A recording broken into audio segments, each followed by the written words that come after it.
L'iPhone 14 est sorti il y a 5 mois. Ça a fait énormément de bruit, surtout grâce à la Dynamic Island.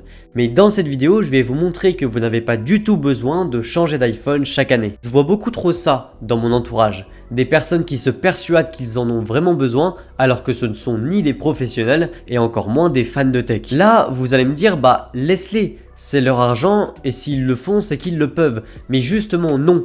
La plupart ne sont pas riches comme Crésus et n'écoutent seulement le marketing. Le marketing c'est bien, c'est beau, c'est une passion, mais il n'y a pas que des côtés positifs, et même Apple n'y échappe pas. D'ailleurs, on dit souvent que ce sont justement eux les rois du marketing.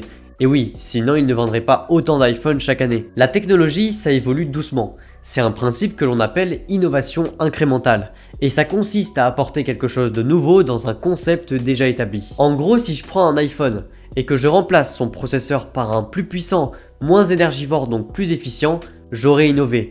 C'est pas quelque chose de révolutionnaire, mais j'ai fait de l'innovation. C'est en comprenant ce principe que l'on peut ouvrir les yeux et intégrer qu'il n'y a zéro utilité à changer d'iPhone chaque année. Alors, je ne dis pas qu'il n'y a aucune différence, Apple a toujours innové. Par contre, je suis moins sûr de la pertinence pour vous de changer. Parce que oui, il sera plus puissant, oui, il fera des meilleures photos, et oui, vous aurez un iPhone d'une couleur différente de celle de vos potes, mais est-ce que vous êtes sûr que vous allez vous servir de tout ça? Le seul moyen de savoir si un achat est raisonnable est de connaître exactement les raisons pour lesquelles vous le faites. Par exemple, si vous savez pertinemment que vous achetez par envie et non pour un besoin, c'est parfait. Vous êtes en accord avec vous-même et vous risquez pas de le regretter. Le problème, c'est que très peu réfléchissent comme ça et s'inventent des excuses au fait de dépenser plus de 1000 € dans un iPhone dont ils vont se servir que de la moitié. Et le pire, c'est qu'ils oseront dire que c'est trop cher pour ce que c'est. Donc vraiment, réfléchissez bien à ça, ne vous ruinez pas. Après, il y a d'autres paramètres qui peuvent vous pousser à changer d'iPhone très voire trop régulièrement. Et celui que j'ai le plus retenu,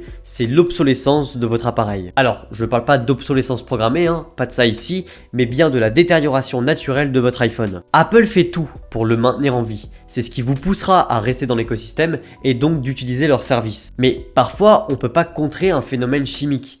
Et oui, vous l'avez bien compris, je parle bien de la batterie. Quoi de pire que de regarder en haut à droite de votre écran et s'apercevoir qu'il ne vous reste plus que 14% de batterie.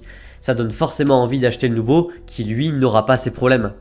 Avant 2 ans. Et oui, une batterie se dégrade à cause des cycles de charge que vous lui faites subir. Donc à moins que vous n'utilisiez jamais le nouvel iPhone que vous venez pourtant tout juste d'acheter, eh bien il subira le même sort. J'ai un conseil pour ça. Celui d'ajouter entre 75 et 120 € de plus au prix de votre iPhone pour changer sa batterie quand il en aura besoin. Ça paraît beaucoup.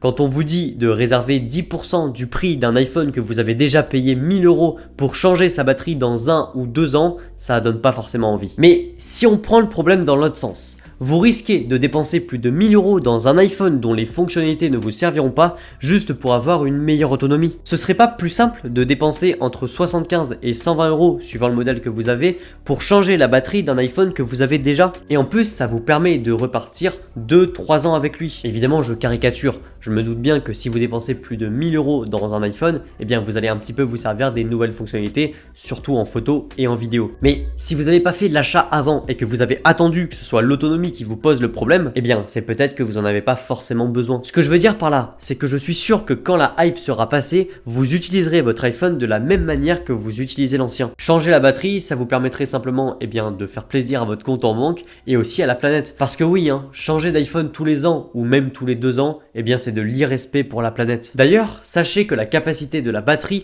influe aussi sur les performances de votre iPhone. Et je sais que c'est un point qui vous pousse à le changer. Mais donc retenez bien ça. Changer la batterie de votre iPhone quand il en a besoin vous permet non seulement d'avoir la même autonomie, mais aussi les mêmes performances que quand vous l'avez acheté. Enfin voilà, tout ça c'est mon avis et vous pouvez ne pas être d'accord avec ce que je vous ai dit là. Mais justement, c'est fait pour ça. Dites-moi dans les commentaires ce que vous en pensez. Est-ce que pour vous, c'est gaspiller de l'argent de changer sa batterie? Même si honnêtement, je suis sûr de mon avis. Et ceux qui ont déjà changé de batterie, dites-moi comment ça s'est passé. D'ailleurs, n'oubliez pas, pour changer votre batterie, allez sur des centres agréés Apple ou même directement en Apple Store. Parce que si c'est pour avoir une batterie de moins bonne qualité qu'au départ, eh bien au final, c'est aussi inutile que de changer d'iPhone chaque année. Et puis, ceux qui changent d'iPhone chaque année, dites-moi pourquoi vous le faites. Et puis au final, est-ce que c'est utile? Mais bon, en tout cas, tout ça, c'est subjectif. Si cette vidéo vous a plu, dites-le moi dans les commentaires. Partagez-la à un pote qui vous saoule, qui veut changer d'iPhone. Likez-la, commentez-la. Vous pouvez aussi vous abonner à ma chaîne YouTube, ça me ferait énormément plaisir. Et moi je vous dis à la prochaine pour une nouvelle vidéo. Allez, salut.